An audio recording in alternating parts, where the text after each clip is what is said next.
quand même pas. Voilà un épi de maïs. Voilà, celui-là est relativement bien fécondé. Mais vous voyez, il y a quand même une partie là qui n'est pas fécondée et qui il est petit. Comme d'autres agriculteurs, Jean-Louis Lacroix, éleveur au GAEC du Bouillot à Clézantaine, au nord de Rambervillers, ne peut que constater les dégâts. Sécheresse et canicule ont mis à mal la récolte de maïs de cette année. La période où il a besoin de pluie, c'est la période où il fleurit. Où il féconde les grains. Donc là, j'ai des grains de maïs, des épis qui ne sont pas très bien fécondés. Et là, il n'y a pas plu. Et en plus, on a cumulé ça à des périodes de canicule. Et le maïs, au-delà de 27 degrés, il stresse et il ne se développe plus. Il se recroqueville sur lui-même. Une baisse de rendement par rapport à l'année dernière, 40 à 50%. Et également une baisse de qualité, puisqu'il y aura moins de grains. Et dans des maïs comme ça, il y a encore un peu de grains, mais dans les terres vraiment séchantes, on avait du maïs qui avait 0 épi. Spécialisé dans la polyculture élevage, cet agriculteur a besoin de maïs pour nourrir les animaux.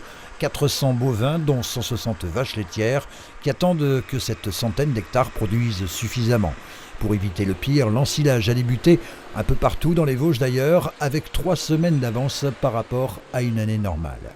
C'est très hétérogène en fonction des sols, en fonction là où sont passés le peu d'orage qui a pu passer, mais effectivement on va avoir des rendements vraiment très faibles en maïs. Il faut le prendre tant qu'il a encore une valeur, donc effectivement on est obligé d'ensiler.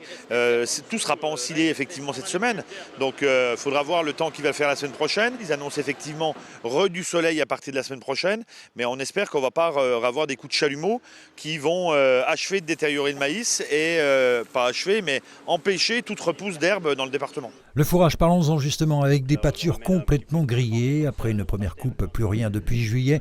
Et les agriculteurs sont obligés aujourd'hui d'affourrager, c'est-à-dire de nourrir les animaux en puisant dans les stocks de l'an dernier.